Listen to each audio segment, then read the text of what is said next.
Bonsoir, je m'appelle Joëlle, je suis druidesse, je vis en Suisse dans le canton de Neuchâtel et cette semaine je vous parle de géobiologie, c'est le thème de la semaine. Bienvenue dans cette deuxième vidéo. Aujourd'hui je vous parle de la géobiologie de l'habitat et en géobiologie de l'habitat on va considérer l'habitat et bien sûr le lien habitat-habitant.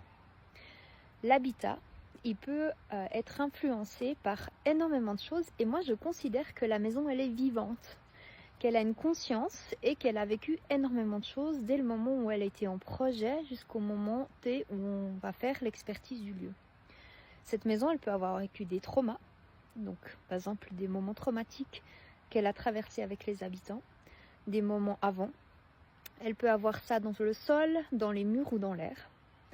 Elle peut aussi être influencée par de l'électrosmog, des antennes extérieures pour la téléphonie mobile, des perturbations électriques internes. Elle peut être posée à un endroit qui n'est pas favorable au niveau de ce qu'on appelle les courants d'énergie de la Terre. Elle peut être sur de l'eau, elle peut être sur un sol un peu en rupture. Elle peut avoir été autrefois un lieu comme un cimetière ou autre chose.